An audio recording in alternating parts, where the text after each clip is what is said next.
Welcome to Thiru academy. இப்போ பிரான்ச்சில் நம்ம exercise 29th problem பார்க்க போகிறோம்.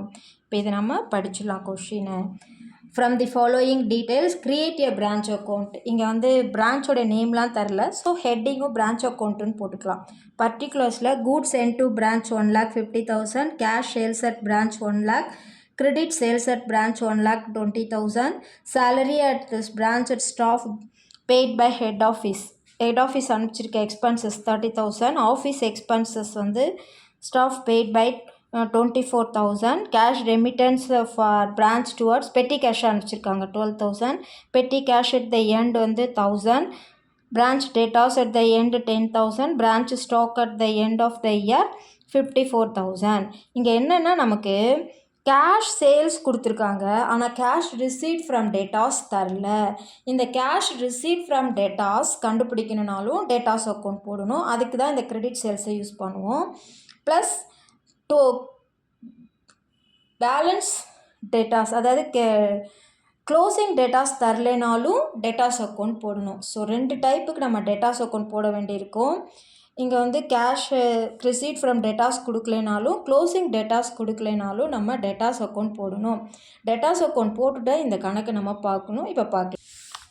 Some number 29, particulars date branch name கொடுக்காதனால வெறும் பிரான்ச் அக்கௌண்ட்டுன்னு போட்டிருக்கேன்.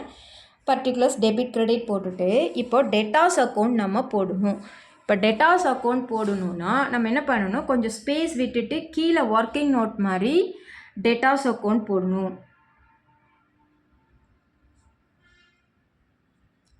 டேட்டாஸ் அக்கௌண்ட்டுக்கு நீங்கள் வந்து ஏற்கனவே போட்டிருப்பீங்க.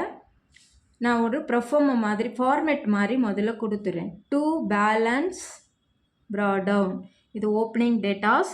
இங்கே வந்து by cash receipt from datas,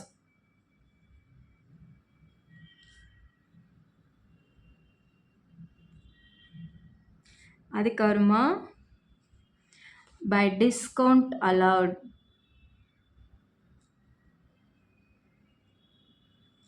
by bad debts,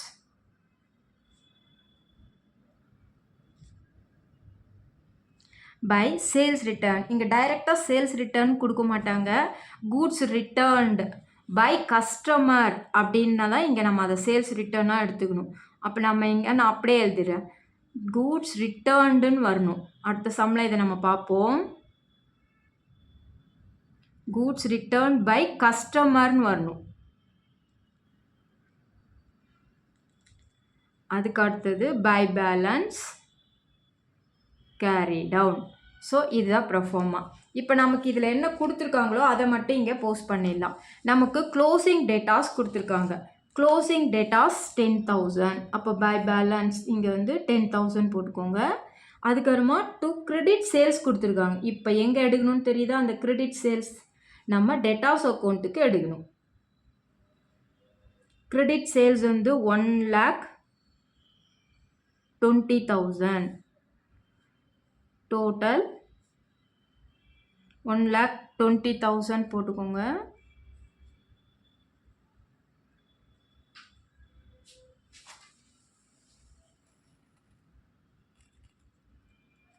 $1,20,000. இப்போ நம்ம இதை வந்து பேலன்ஸ் பண்ணோம்னா கேஷ் ரிசீவ்டு ஃப்ரம் டேட்டாஸ் 1,10,000. ஓகேவா, 1,10,000. சரி, இப்போ நம்ம பிரான்ச் அக்கௌண்ட் எப்படி போடுறதுன்னு பார்க்கலாம். இதை பிரிச்சுக்க சொல்லியிருக்கேன்.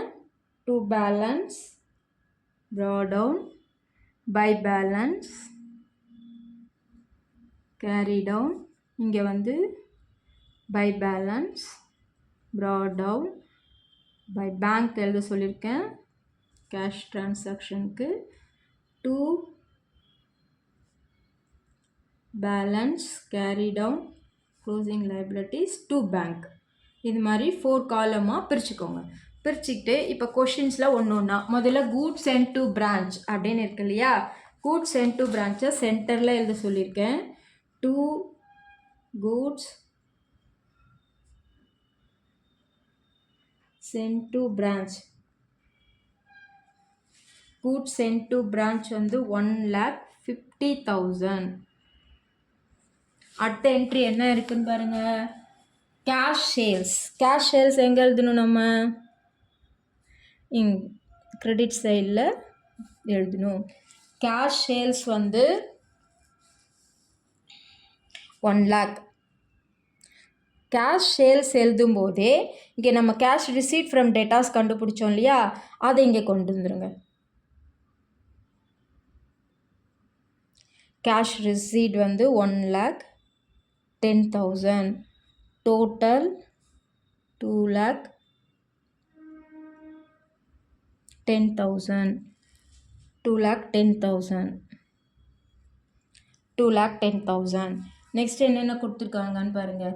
சேலரி, ஆஃபீஸ் எக்ஸ்பென்சஸ்லாம் பே பண்ணியிருக்காங்க, அதை இங்கே போஸ்ட் பண்ணுங்கள். salaries 30,000. ஆஃபீஸ்